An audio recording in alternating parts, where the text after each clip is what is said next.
ಹರೇ ಶ್ರೀಕೃಷ್ಣ. ಶ್ರೀಮದ್ ಭಗವದ್ಗೀತೆ ಅಧ್ಯಾಯ 6 ಶ್ಲೋಕ 13 ಮತ್ತು 14.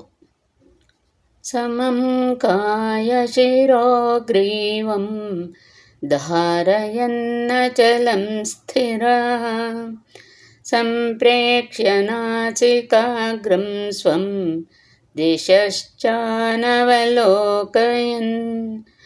ಪ್ರಶಾಂತಾತ್ಮಾ ವಿಗತಭೀಃ ಬ್ರಹ್ಮಚಾರಿವ್ರತೆ ಸ್ಥಿತಃ ಮನಃ ಸಂಯಮ್ಯ ಮಚ್ಚಿತ್ತೋ ಯುಕ್ತ ಆಸೀತ ಮತ್ಪರಃ. ಈ ಶ್ಲೋಕಗಳ ಭಾವಾರ್ಥ: ಕೃಷ್ಣನನ್ನು ತಿಳಿದುಕೊಳ್ಳುವುದೇ ಬದುಕಿನ ಗುರಿ. ಆತನನ್ನು ಪರಮಾತ್ಮನಾಗಿ ಚತುರ್ಭುಜನಾದ ವಿಷ್ಣುವಿನ ರೂಪದಲ್ಲಿ ಪ್ರತಿಯೊಂದು ಜೀವಿಯ ಹೃದಯದಲ್ಲಿಯೂ ನೆಲೆಸಿದ್ದಾನೆ.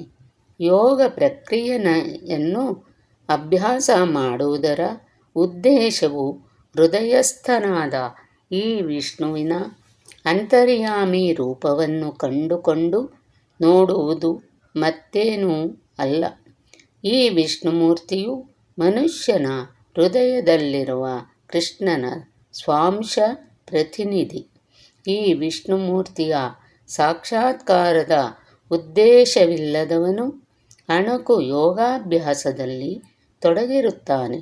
ನಿಶ್ಚಯವಾಗಿಯೂ ಕಾಲವನ್ನು ವ್ಯರ್ಥ ಮಾಡುತ್ತಿದ್ದಾನೆ.